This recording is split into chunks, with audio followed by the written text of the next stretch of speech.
Now, there is, I suspect, a very special Hitchens archive somewhere out there in some corner of YouTube, so let me know if you find it, will you?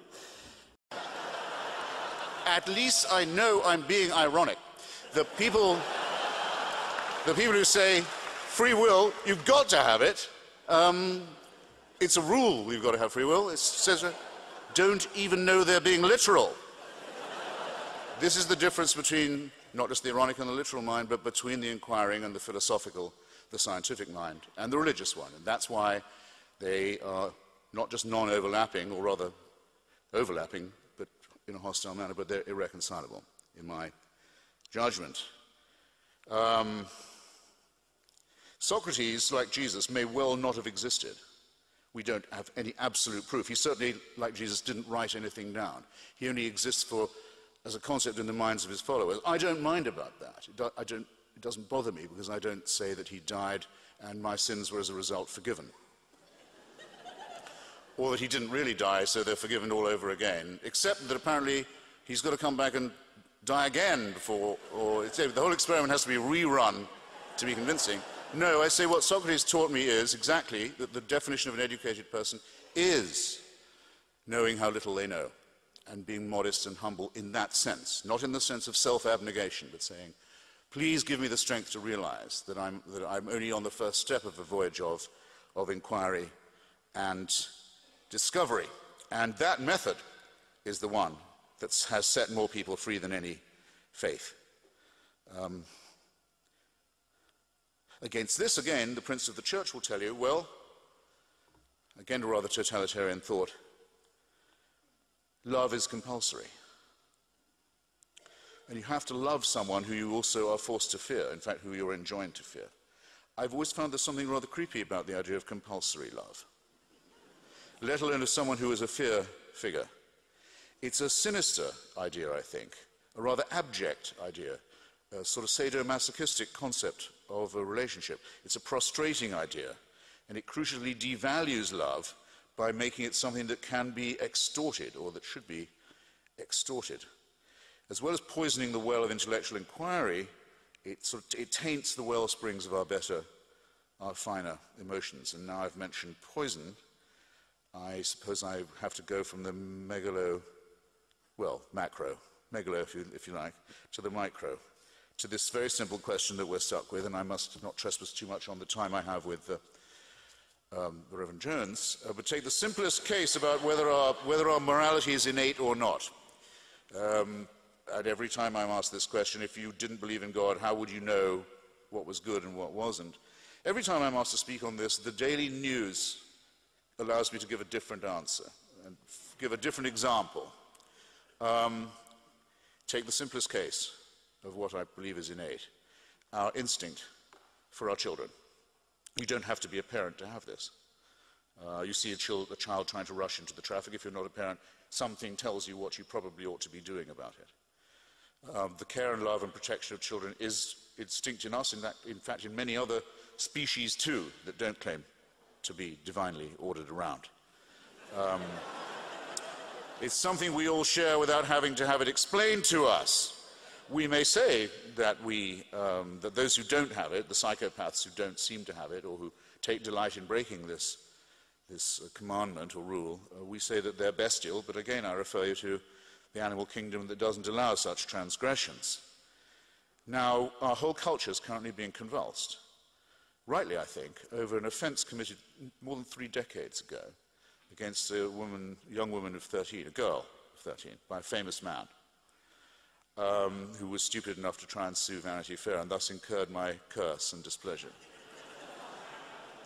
It's good that such an argument could go on for so long, I think, legally and morally, because it shows that individual rights are paramount too, just as it was right that France should convulse itself and suspend all other business until the question of Captain Alfred Dreyfus had been settled one way or another. It shows not just that justice is important, but that the individual is the only unit of currency in which this kind of thing can be discussed. Now, the very best I found you can say in Mr. Polanski's defense would be that there was some kind of sick complicity involved, that either the girl or her ambitious parents or the general context of permissiveness or something of the sort gave him the feeling that it was probably okay, or not that bad, to give her a muscle-relaxing drug, as well as some booze.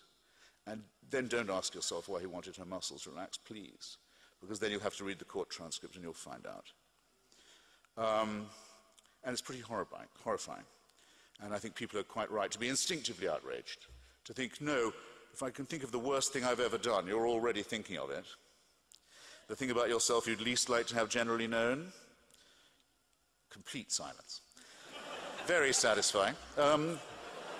Most of you, I imagine, are thinking, yeah, but I wouldn't do that. I wouldn't do that. I wouldn't.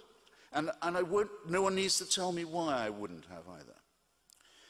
So that's all I want to say about that. But I'm much more outraged currently by what happened not 3 decades ago, but 3 weeks ago to Miss Fawzia Youssef, a Yemeni girl who died in childbirth in a hospital in Yemen, hemorrhaging to death, trying to give birth to an already dead baby, the result of her having been married, compulsorily but legally, at the age of 11. That's what happened to Fawzia Youssef on our watch. She died in childbirth, trying to give birth to a dead baby.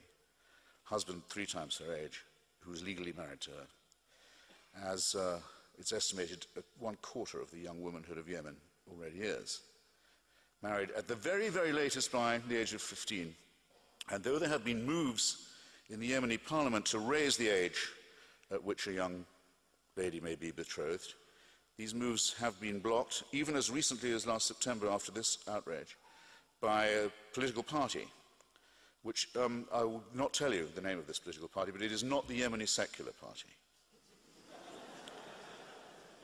In Iran, the age of consent doesn't come up, by the way, because there is no consent to any sex outside marriage in Islamic society. In any case, and many kinds of it are punishable by death. But the age at which a young girl may be married was moved up finally. The Islamic Revolution put it back to 9. I think it was moved up to 11, which you might say was progress of a kind. Now, you see, this isn't just backward countries we're talking about. And let's not beat about the bush. The Prophet Muhammad was betrothed to his favorite wife, Aisha, when she was 6. It wasn't thought fit that he could marry her then, in the full sense of the term, but he put it off till she was 9.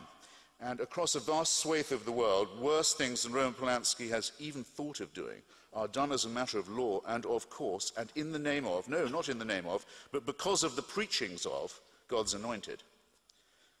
And then the religious turn to you and you say, secularism must mean moral relativism.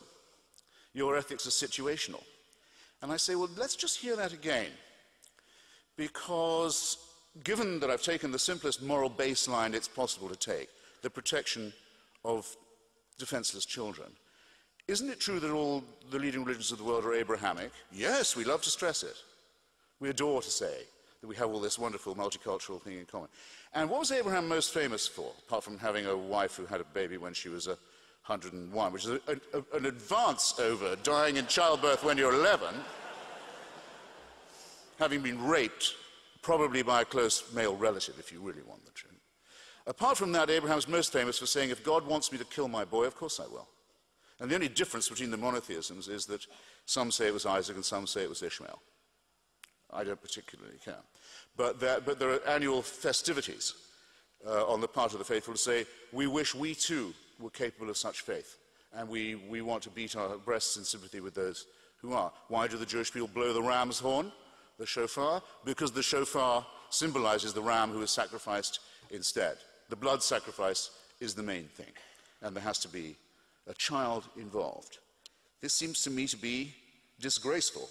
And what's taken for granted that goes with it, because it was practiced on Isaac too in the form of a covenant and imitated by others, the genital mutilation of the young, to seal the pact with God, to say, nothing matters to me, not the life or health or bodily integrity of my child, never mind that. What has to be proved is, without God I am nothing. I'll kill for it. And I'm not just willing to say that, I'm willing to prove it. And I'm willing to use my children's bodies as the theatre of this enactment of faith. Well, civilization, in my submission, ladies and gentlemen, begins where that evil nonsense leaves off. And we have to advance the time when more and more people will be able to civilize themselves